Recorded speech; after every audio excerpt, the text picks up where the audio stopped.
But anyway, I show up at work at the first day, and the guy sitting next to me is a guy named Jim Barry.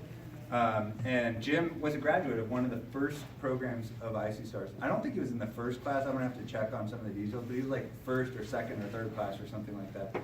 And he did all of our tech at ePrairie.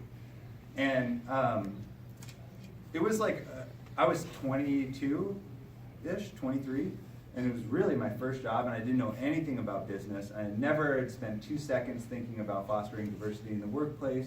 I really had never even contemplated the fact that people come at their jobs from all sorts of different walks of life, and they're facing different challenges. And Jim was like the first person I ever met in my professional life who was coming at things from a completely different perspective than I had. And so a few remarkable things about the story. One was that like his effort to sort of navigate the kind of day-to-day process of the workforce was just very, very different than a lot of the other folks at work. He was facing different challenges. Just things like his commute were really much harder for him than they were for other folks.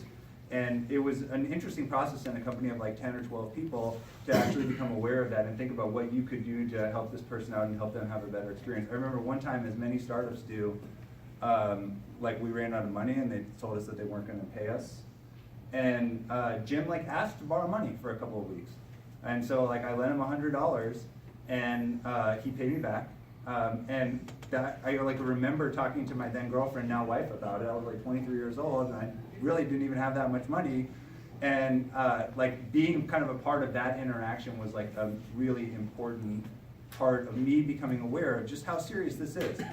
And the crazy thing about i.c.stars, when you think about 400 people graduating from the program over the course of 20 years, is that's 400 people, but there's also 400 stories and 400 families and 400 people who are going to have kids some days or who have parents or siblings or whatever. And they've all got aspirations and they've all got goals and they've all got challenges and all these sorts of things. It's really a massive amount of impact that you think about, but yet you encounter these people on a one-on-one basis, right? And it's very human and it's very real and it's very important. And so when I see i.c.stars come up on the list of events at 1871, I'm like the first person to circle it because I think it's a truly remarkable organization.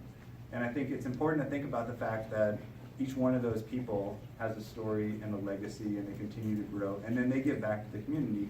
When I first got started here at 1871, we connected with Sandy from i.c.stars and I asked her if Jim was still, if she knew Jim, and she's like, yeah. And I was like, is he around? And they're like, yeah, he works in technology.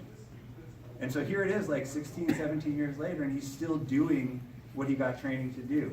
And here's the one thing that you know, but for i.c.stars, he wouldn't have that job. He wouldn't have gotten that first job, and if you don't get the first job, you don't get the second job. He would not have that opportunity, but for the fact that he'd been through this program. So hopefully some days, here's my real hope, is that someday we don't ever have to do an event for i.c.stars again, because i.c.stars won't be necessary, because society will take care of the issue. Until then, it's really important that all of us dedicate as much of our time as we can to tackling some of these very real challenges. So congratulations to all of you guys. This is an amazing organization that you're a part of. I hope that you all achieve all of your dreams and that you come back here and celebrate them at 1871. Okay? Thank you. Thank you.